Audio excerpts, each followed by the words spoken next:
Hello friends, welcome back to my YouTube channel. कैसे हो आप सब? आई होप आप लोग ठीक होंगे, मस्त होंगे, स्वस्थ होंगे। और आज की वीडियो में मैं लेकर आई हूँ ब्लाउज़ की कटिंग, सिंपल बेल्ट ब्लाउज़ की कटिंग कैसे की जाए। तो इसका वीडियो मैं आप लोगों से आज शेयर करने वाली हूँ। और ये जो साड़ी मैंने पहना है, तो मैं जाने वाली हूँ एक प्रोग्राम में, इसलिए मैंने ये साड़ी पहन रखा है। और जल्द ही मैंने इसका ब्लाउज भी सिला था। और ये साड़ी कैसी लग रही है आप लोग कमेंट करके ज़रूर बताइएगा फ्रेंड्स। मैंने इस ब्लाउज को सिंपल ही सिल के रखा है। तो चलिए बिना देरी करते हुए हम ब्लाउज की कटिंग की तरफ चलते हैं। और ये मैंने बैंगल्स भी पहन लिया है। तो मेरा लुक कैसा लग रहा है कमेंट करके ज़रूर बताइएगा। तो फ्रेंड्स ये देखिए फ्रेंड्स, मैंने ये 70 पॉइंट्स का अस्तर ले लिया है। ये कस्टमर ने दिया है। 80 पॉइंट में ब्लाउज कटिंग होती है, लेकिन कस्टमर ने कम ही दिया है। तो मैं सबसे पहले इसे 4 फोल्ड करके देखती हूँ इसमें कपड़ा कम है या ज़्यादा है। तो ये 4 फोल्ड करने पर नहीं हो रहा है, तो हम इसे सिंगल ही कट करेंगे, क्योंकि 4 फोल्ड करने पे ना लेंथ जो है वो कम आ रहा है ब्लाउज़ का। और ब्लाउज़ की जो लेंथ है ना वो 14 इंच है, और हमें 1 इंच एक्स्ट्रा लेना पड़ता है 15 इंच। तो ये नहीं हो पा रहा है। तो इस अस्तर को हम सिंगल ही कट करेंगे। और सबसे पहले तो जो मेजरमेंट के लिए ब्लाउज आया है उसका हम बटन या हुक आगे से बंद कर लेंगे, ठीक है। और इसकी जो लेंथ है ना, देखिए ये 14 इंच की लेंथ है और 1 इंच एक्स्ट्रा लेना है। तो ये नहीं हो पा रहा है फ्रेंड्स। तो इसकी जो लंबाई है ना 1 इंच कम पड़ रही है, तो हम इसे सिंगल ही लेकर कट करेंगे। तो देखिए फ्रेंड्स, मैंने इसको सिंगल ही कर दिया है। और नीचे से एक लाइन ड्रॉ करके स्केल की हेल्प से इसको हम लाइनिंग के कपड़े को सीधा कर लेंगे। इस तरीके से सीधा कर लेंगे।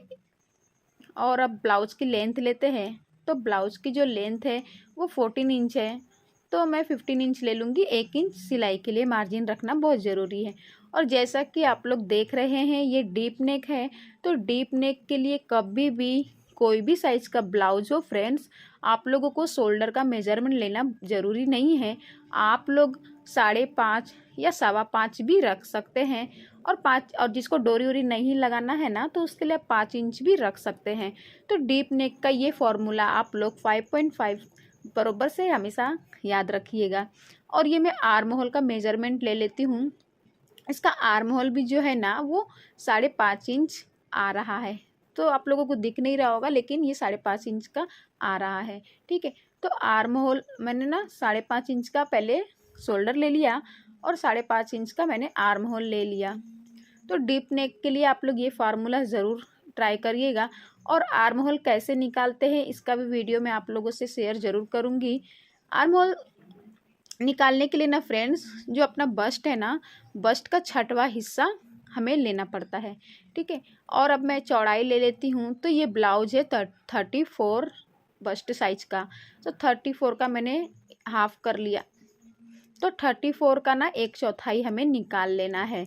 तो 34 का 1/4 होगा 8.5, ठीक है। मैंने 8.5 पर निशान लगा दिया है। और इसकी जो कमर है ना वो मैं 7.5 पे निशान लगा देती हूँ। और 1 इंच ना नीचे के कमर में जो डॉट लगाते हैं पीछे, उसके लिए ले लेती हूँ। यानी 8.5 नीचे भी आ गया, 8.5 ऊपर बस्ट पॉइंट पे भी आ गया। और 2-2 इंच में एक्स्ट्रा मार्जिन रख लेती हूँ सिलाई के लिए। तो इस तरीके से हमें 2-2 इंच मार्जिन रखना है सिलाई के लिए। और आप लोग 1.5 इंच भी रख सकते हैं। और ये इस तरीके से 1.5 या 1.25 इंच पे, अगर डीप नेक है ना तो आप लोग 1.25 इंच या 1 इंच पे भी आर्म होल का गोलाई दे सकते हैं। और फ्रेंड्स, इस तरीके से हम आर्म होल की गोलाई भी फिटिंग जो रहती है ना वो नाप लेंगे।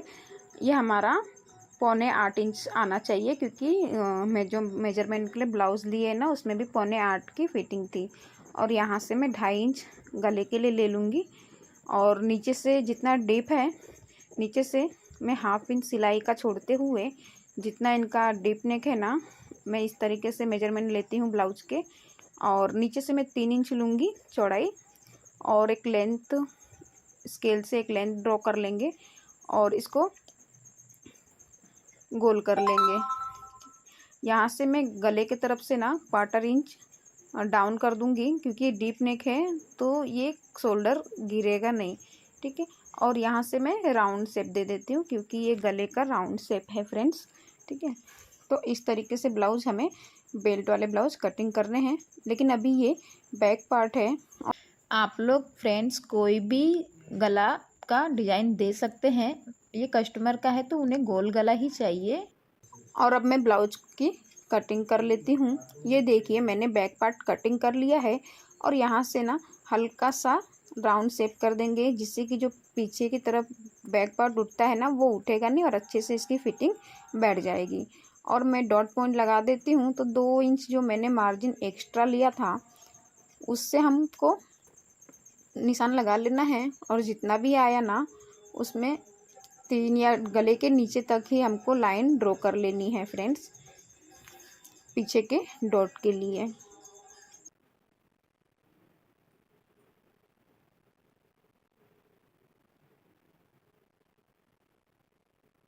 तो और हाफ इंच लेते हुए हमें डॉट के लिए पॉइंट लगा लेना है।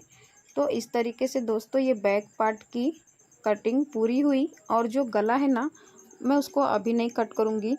फ्रंट की जो पार्ट है ना, फ्रंट का जो पार्ट है ना उसको कटिंग करने के बाद बैक पार्ट का भी गला कटिंग हो जाएगा। अब देखिए जो कपड़ा बचा है इसे हमें कपड़ा वेस्ट नहीं करना है, एकदम ऊपर की तरफ से ही रखना है। और ये शोल्डर का मैंने मेजरमेंट ले लिया और यहाँ से हम गले का भी शेप ले लेंगे। यानी जैसा अपना बैक पार्ट है ना पूरा लाइन वैसे ड्रॉ कर लेनी है बैक पार्ट के ही जैसे। ठीक है, और आर्म होल का भी शेप जो है ना वो बना लेना है। ठीक है, और फ्रेंड्स यहाँ से ना मैं थोड़ा सा एक्स्ट्रा रखूँगी क्योंकि हम टक्स मारते हैं ना, जो टक्स लगाते हैं तो उसमें थोड़ा सा कपड़ा कम हो जाता है। और नीचे की तरफ से 1 इंच मैंने एक्स्ट्रा रखा है डॉट मारने के लिए। और ये आर्म होल 5.5 इंच का था तो थोड़े से हम अंदर इंची टेप को करके लेंगे क्योंकि फ्रंट पार्ट है झोल ना आए करके, तो थोड़ा अंदर से मार्जिन लेना है हमें। और यहाँ पर 1 इंच पे ही लाइन हमें ड्रॉ करनी है। और इसे कर्व स्केल की सहायता से ना आर्म होल का हमें शेप दे देना है। ऐसे हाफ लेते हुए आर्म होल का लेंथ से इसे हाफ लेते हुए कर देना है और एक राउंड शेप दे देना है। ठीक है, अब मैं फ्रंट का नेक बना लेती हूँ। फ्रंट का नेक मिनिमम 6.5 इंच तक रखा जाता है। अगर किसी को ज़्यादा डीप पहनना है तो 7 इंच का भी ले सकते हैं। ठीक है, और आगे का भी गला ना गोल है तो हम गोल में ही शेप बना लेंगे इसका।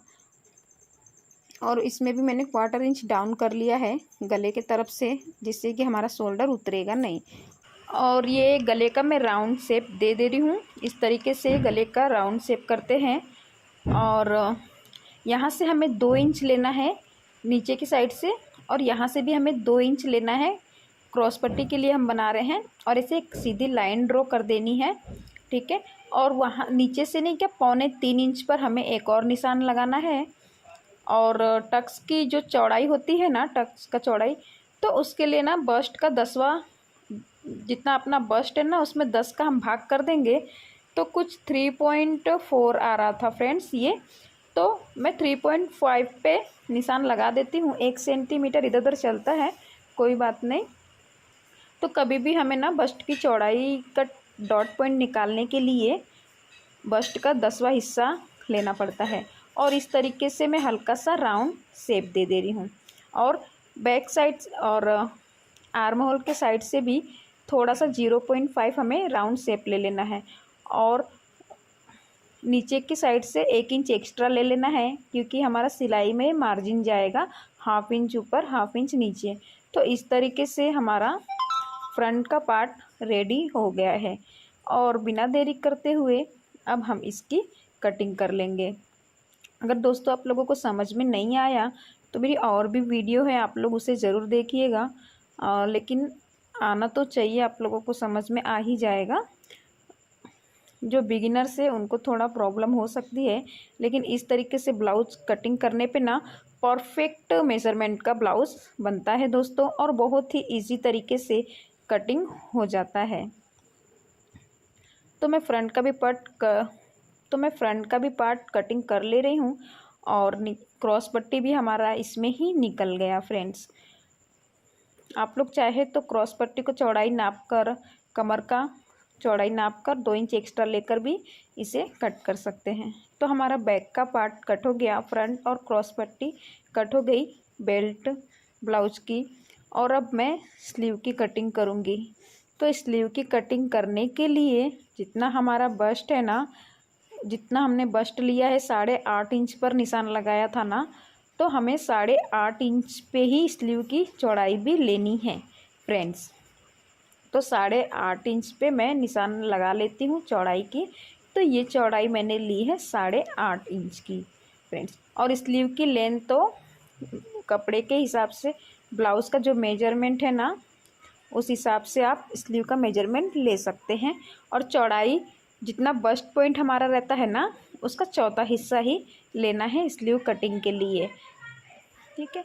तो इस तरीके से, और यहाँ की तरफ से ना मैं 2.5 इंच कम कर देती हूँ और इस तरीके से हम राउंड शेप दे देंगे, ठीक है। आप लोग ट्राई करिएगा, ज़रूर बन जाएगा फ्रेंड्स। और अब स्लीव की भी मैं कटिंग कर लेती हूँ फ्रेंड्स। और आगे में 1/2 इंच हमें एक्स्ट्रा कट करना पड़ता है, जिससे कि फ्रंट के पार्ट में जो झोल आता है ना, वो बिल्कुल भी नहीं आएगा। तो मार्जिन को छोड़ते हुए इस तरीके से हमें निशान लगा लेना है और फ्रंट पार्ट में थोड़ा सा 1/2 इंच ट्रिम कर लेना है। तो इससे फिटिंग परफेक्ट आएगी और बिल्कुल भी झोल नहीं आएगा। और ये मैं रॉन्ग साइड में निशान लगा देती हूँ। तो सारे पार्ट्स हमने कटिंग कर लिए हैं बेल्ट ब्लाउज के। और अब चलते हैं हम फ्रेंड्स मेन फैब्रिक पर, इसको चिपका लेते हैं फेविकोल से। लेकिन सबसे पहले मैं टक्स का पॉइंट निकाल लेती हूँ। टक्स पॉइंट लगाने के लिए मैंने ऊपर से 10 इंच लिया है और चौड़ाई में टक्स डॉट पॉइंट निकालने के लिए हमें बस्ट का 10वां भाग लेना पड़ता है। तो 10वां भाग इसका आया है 3.4 और 1.5 इंच छोड़ते हुए हमें इस तरीके से निशान लगा लेना है और बीच में ऐसे सर्कल भी बना लेना है, जिससे कि हम डॉट पॉइंट कहाँ तक मारें वो हमें पता रहेगा। इसके बाहर तक ही हमें मारना है, इसके अंदर हमें डॉट नहीं मारना है। तो मैं जब आप लोगों से ना इसकी स्टिचिंग की वीडियो शेयर करूँगी तो उसमें मैं आप लोगों को ज़रूर बताऊँगी कि कैसे डॉट पॉइंट मारते हैं, ठीक है। अब दूसरे वाले पार्ट को रख के भी ऐसे हम थपथपा देंगे, दूसरे तरफ वो निशान आ जाएगा। और बहुत से लोगों को प्रॉब्लम होती है उल्टा सीधा फैब्रिक देखने में। तो मेन फैब्रिक पे पहले मैं चिपका लेती हूँ, क्योंकि जो लेस है ना उसको हम नीचे के साइड में रख देंगे और कपड़े को उल्टा रखेंगे। मेन फैब्रिक है जो, उसको उल्टा रखेंगे फ्रेंड्स। और इस तरीके से सारे ब्लाउज़ के जो भी पार्ट्स कटिंग है ना, हम इस तरीके से उल्टे बगल में सारे पार्ट्स को एक एक करके हमें इस तरीके से मेन फैब्रिक पर रखना है। और ये ट्रिक तो बहुत ही बेस्ट है फ्रेंड्स, आप लोग एक बार इस तरीके से ज़रूर ब्लाउज़ बनाइएगा, ठीक है। इस तरीके से मैंने सारे पार्ट्स को रख दिया है। और अब मैंने लिया है फेविकोल, और फेविकोल लिया है। फेविकोल से मैं सारे अस्तर जो है ना, अस्तर वाला, उस पर मैं फेविकोल इस तरीके से लगा कर मेन फैब्रिक पर चिपका लेती हूँ। इस तरीके से ही मैं सारे ब्लाउज़, चाहे कितने भी मुझे ब्लाउज़ मिले रहें, तो इस तरीके से ही मैं सारे ब्लाउज सिलती हूँ। मुझे ना फेविकोल लगा लेने से बहुत ही हेल्प मिलता है और स्टिचिंग में मुझे कोई भी प्रॉब्लम नहीं आती है ब्लाउज सिलने में, और ना ही कहीं पे झोल वगैरह कुछ भी आता है फ्रेंड्स। तो इस तरीके से मैं फेविकोल लगा कर मैं सारे ब्लाउज मेरे कस्टमर के स्टिचिंग करती हूँ। कस्टमर को ब्लाउज़ बहुत अच्छा लगता है। मैं सारे पार्ट्स इसी तरह हमेशा से चिपका कर ब्लाउज़ सिलती हूँ और बहुत जल्दी भी हो जाता है। और चाहे तो आप लोग फेविकोल लगाने के बाद अगर आप लोग को तुरंत सिलना है तो इस पर एक बार आप लोग आयरन घुमा दीजिए, तो तुरंत सिलने के लिए तैयार हो जाएगा। अगर आप लोग को तुरंत नहीं सिलना है ये ब्लाउज़, तो इस तरीके से आप ढेर सारे कटिंग करके सारे पार्ट्स को सारे ब्लाउज को इस तरीके से चिपका कर रख दीजिए और थोड़ा देर इसे सूखने दीजिए, ओनली 5 मिनट्स। तो ये अपने आप ही पूरा सूख जाएगा फिर इसकी कटिंग आप आराम से कर सकते हैं। और आप लोगों को जल्दबाजी में ब्लाउज सिलना है तो फेविकोल लगा के इसे आयरन ज़रूर कर लीजिएगा दोस्तों अगर मेरी वीडियो पसंद आई है तो वीडियो को ज़्यादा से ज़्यादा शेयर और मेरी वीडियो को लाइक और चैनल को सब्सक्राइब ज़रूर करिएगा दोस्तों। तो इस वीडियो की फुल स्टिचिंग पार्ट में लेकर आऊँगी नेक्स्ट वीडियो में। तब तक के लिए अपना ख्याल रखिए दोस्तों, जल्द ही मिलेंगे नेक्स्ट वीडियो लेकर। तब तक के लिए बाय बाय दोस्तों।